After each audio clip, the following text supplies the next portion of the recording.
Dear students, today we learn values of nationalism. So let we start now.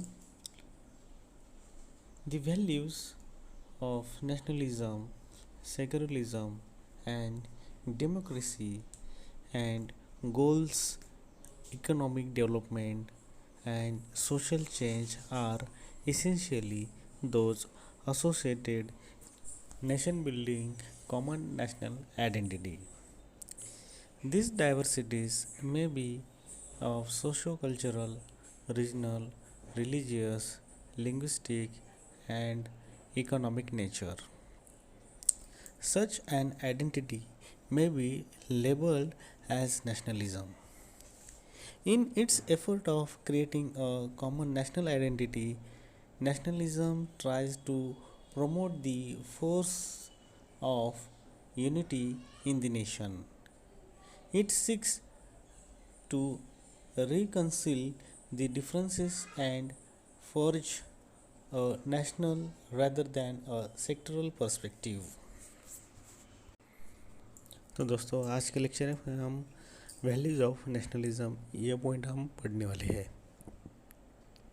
कौमियत, secularism, values of democracy, माशी तरक्की और समाज परिवर्तन यानी सोशल चेंज, इनका मुल्क को खड़ा करने में बहुत करीब रिश्ता होता है। अगर कोई नेशन आपको बिल्ड करना है या उसे खड़ा करना है तो यह नेशनलिज्म के बेसिक वैल्यूज़ बहुत इम्पोर्टेंट होते हैं। मुल्क की एक जैसी पहचान बनाने के लिए समाज के अलग अलग फैक्टर होते हैं। इनमें बातचीत के ज़रिए यूनिटी बनाना यह बहुत बड़ा कार्य होता है। यह विविधता समाजी, सांस्कृतिक, रीजनल, धार्मिक, भाषिक एवं माशी तरह की हो सकती है, किंतु फिर भी मुल्क की भी एक पहचान होना यह कौमियत होती है। ऐसी पहचान बनाने के लिए नेशनल यूनिटी को प्रेफर किया जाता है। आपसी झगड़ों को ख़त्म करके सभी ने एक साथ रहना चाहिए। लिमिटेड थिंकिंग न रखते हुए मुल्क के लिए क्या सही है यह सोच हर एक व्यक्ति के मन में होना बहुत ज़रूरी माना जाता है। तो दोस्तों इस पॉइंट में सबसे ध्यान में रखने वाली चीज़ कौन सी है, तो समाज में नेशन बिल्ड करने के लिए, एक मुल्क को खड़ा करने के लिए जो बेसिक वैल्यूज़ होते हैं उनकी तरफ गौर करना बहुत ज़रूरी होता है। अब लोगों में, अब हमारे देश में अलग अलग तरह की भाषाएं बोली जाती है, अलग अलग समाज के लोग एक साथ रहते हैं, लेकिन इनमें यूनिटी डेवलप करने के लिए ये बेसिक वैल्यूज़ बहुत इम्पोर्टेंट होते हैं। Next point, national integration does not wipe out the individual or group identities of various sections of the society. It does not try to create a homogeneous society. It only believes in creating a territorial nationality which overshadows subordinate group identity. For example, when we say are Indians, it is the territorial nationality of being an Indian in the country of India. The subordinate identities of being a Marathi, Tamil, Punjabi, Hindu, Sikh, Muslim, Christian, etc. are not eliminated. They remain subordinate to the territorial national identity of being an Indian. The American used the word salad bowl to describe their socio-political system. The task of a nation thus is to recognize the regional, ethnic, linguistic, religious, etc.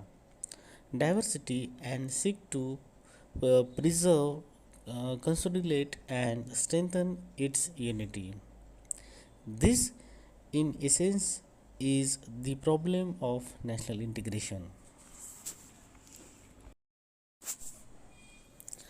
National unity व्यक्ति की या किसी group की identity को मिटा नहीं सकती या मिटाने का काम नहीं करती है, ना ही वो एक अलग ग्रुप या अलग समाज निर्माण करने का प्रयास नहीं करती है।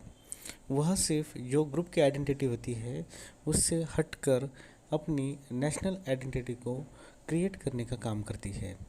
फॉर एग्ज़ाम्पल, यहाँ पर हम देखते हैं कि जब हम कहीं दूसरे मुल्क में जाते हैं तो हम पहले अगर किसी व्यक्ति ने हमें पूछा तो हम क्या कहते हैं कि मैं हिंदुस्तानी हूँ। उस वक्त वह हमारी आइडेंटिटी जो होती है हमारी नेशनल आइडेंटिटी होती है। लेकिन उस वक्त जो व्यक्ति जो मराठी होगा या तमिल होगा या पंजाबी होगा या हिंदू होगा, सिख होगा या मुस्लिम होगा या क्रिश्चियन होगा, ये उसकी सेकेंडरी आइडेंटिटी वहाँ पर ख़त्म नहीं होती।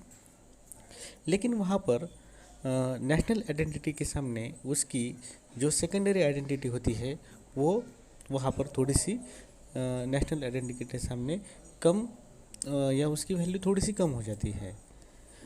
अमेरिका में सियासी और समाजी सिस्टम को सैलेड बॉल का नाम दिया गया है, या उसे सियासी और समाजी सिस्टम को सैलेड बॉल कहा जाता है। यानी सैलेड बॉल का यहाँ पर क्या मतलब होता है, जो हम कोशिम्बीर वगैरह जो हम कहते हैं ना, तो उसे एक मिक्स कल्चर का एक कंसेप्ट दिया गया है। तो वो हम अगले वीडियो में वो पॉइंट हम देखने वाले हैं कि सैलेड बाउल ये कंसेप्ट क्या है। इसके साथ ही रीजनल नस्ल के आधार पर, लैंग्वेजेस के आधार पर, धार्मिकता के आधार पर जो आइडेंटिटी होती है वो मुल्क क्या करता है, उसे एक्सेप्ट करता है। लेकिन इसके साथ ही लोगों के मन में वो यूनिटी की भावनाओं को काफ़ी मजबूत करने का काम करती है। और विविधता में एकता ही, यानी अलग अलग लैंग्वेजेस के लोग, अलग अलग भाषा, अलग अलग रिलीजियस के लोग मुल्क में रहने के बावजूद भी इन लोगों में नेशनल अपनी जो यूनिटी है, वो जो कंसेप्ट है, हर एक के मन में वो भावना वो उत्पन्न होना ज़रूरी है। और ये नेशनल यूनिटी जो है भावना हम किसी को बता नहीं सकते, हम किसी को बोल नहीं सकते।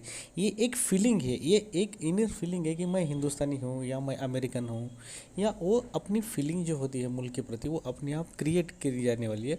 और ये जो वैल्यूज़ है, नेशनल वैल्यूज़, वो क्या करते हैं, हर एक व्यक्ति के मन में वो नेशनल यूनिटी की भावना क्या करते हैं, निर्माण करने का काम करते हैं। जब हमारा नेशनल एंथम बजता है तो हम अपने आप में एक वो फीलिंग महसूस करते हैं कि हमारे देश के प्रति हम सम्मान के साथ क्या होते हैं, खड़ा होते हैं। तो दोस्तों, आज के लेक्चर में हमने वैल्यूज़ ऑफ नेशनलिज्म ये पॉइंट हमने कवर किया है।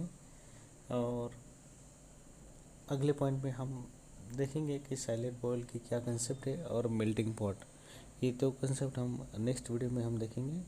तब तक के लिए धन्यवाद, थैंक यू।